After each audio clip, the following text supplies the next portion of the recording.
Hey there, everyone. This is Matt Galden. I'm in section 2, group number 4. It's me and Justin Barlow. We're in group 4 together.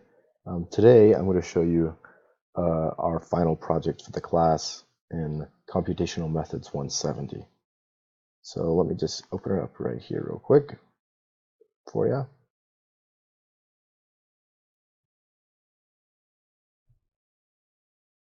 So this project here is a budget tracker. That's what we called it.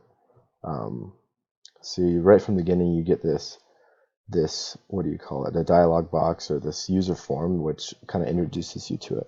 This is the version made by me, Matthew Galden, and Justin Barlow. We called it Budget Tracker. So once you click Start right here, it'll open you up to this help page. Let's make sure this is covering everything.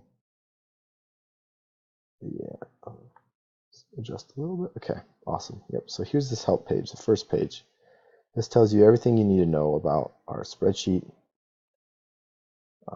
what it does, or how to use it. Basically, it's pretty simple, but that's how it works right there.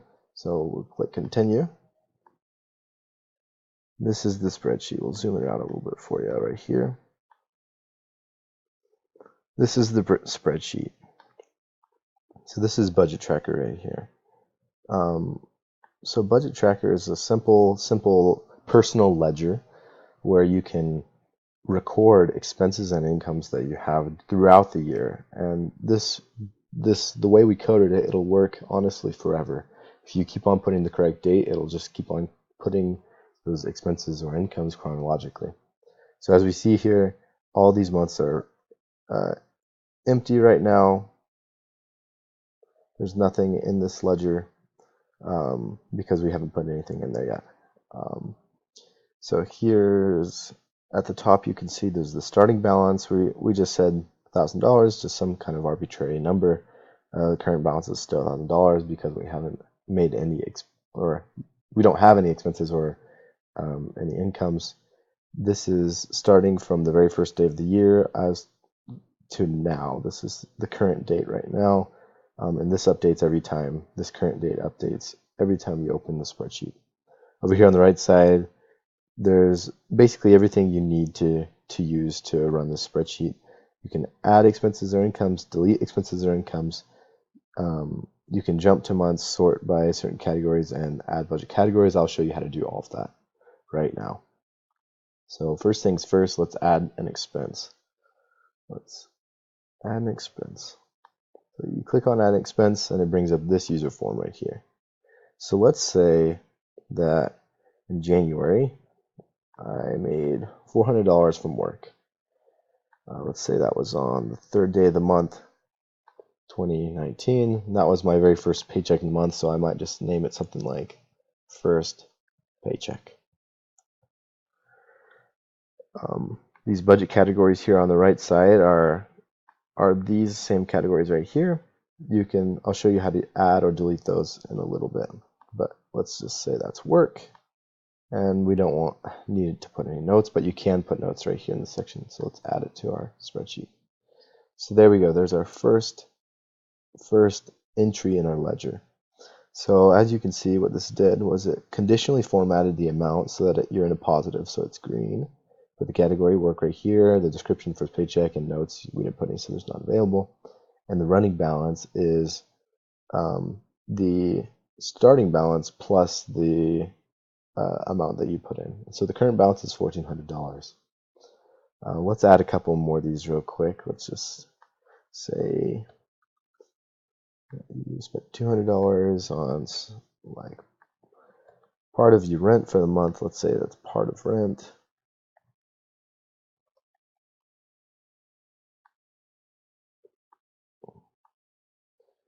Let's add another. Let's say you went out to eat a little bit with a friend, so you spent $15 on the 10th. Went out to eat with Bob, your buddy Bob. And let's say that's food. Add that. And let's add one more. Let's say you made $45 because you went and donated plasma. Let's say you donated plasma. plasma. Awesome. So that's not over here. We could just put it as other right now.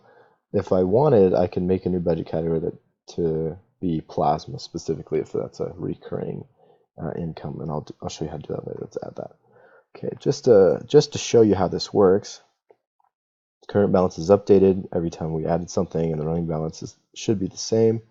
The current balance feature is handy because if I have more expenses than I can see at one time, right here, if I have an expense, let's say in October, let's add one real quick to October. Let's say I spent $200 because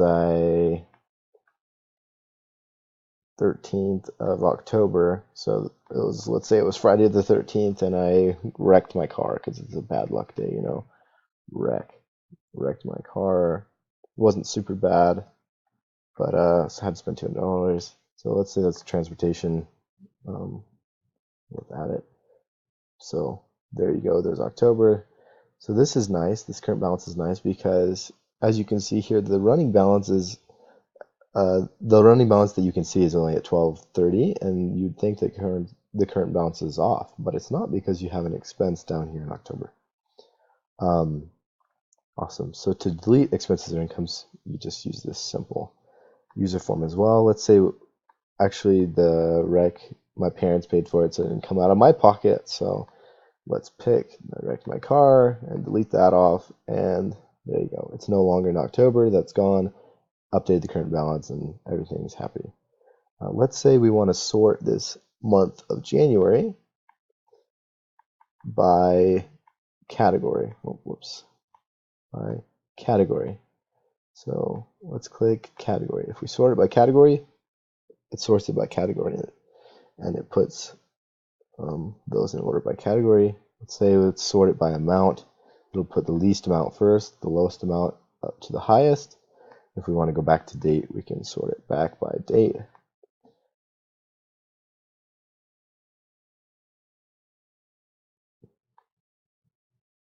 Oh, well, that's great. So Excel's, oh, there we go. There, it worked. Phew, that was close. Awesome. So it's sorted by date. The only other features that I'm going to show you here today are adding a budget category. Let's say transportation, you want to be a little more specific, and you just want to say car upgrades maybe. Say you add some speakers or something in your car, and let's say you limit of $500 for that. So if you add that, it adds this right here. Oh, I put CAD upgrades. I'll show you how to delete a category. So you can delete that category. Let's re-add it to be spelled correctly. Car upgrades. $500. Add. So there we go. So that's how you do that. So if I wanted to, I could go back and re-edit these expenses or incomes to change their categories to fit these. And once you do that, once you select a certain month, it'll show you your actual expenses during those months. So let's say for rent and living, I wanted to only spend 500, and I only spent 200 so far, so I'm in the clear. Work, I was hoping to get about $1,000 so far. The month isn't over. As we can see, it's only the 14th or the 15th if you didn't put in the rest of your expenses, and so you still have a chance to get up to your 1,000 goal. And so that's that function. So let's just show you a few other features real quick, and then I'll end this video. But let's say you want to have an expense, $200, and it was in February, and it's not a leap year, so there's only 28 days in February, but you think, oh, there's 29 this year. Let's put it in and see what happens. And let's say it was a gift to your parents.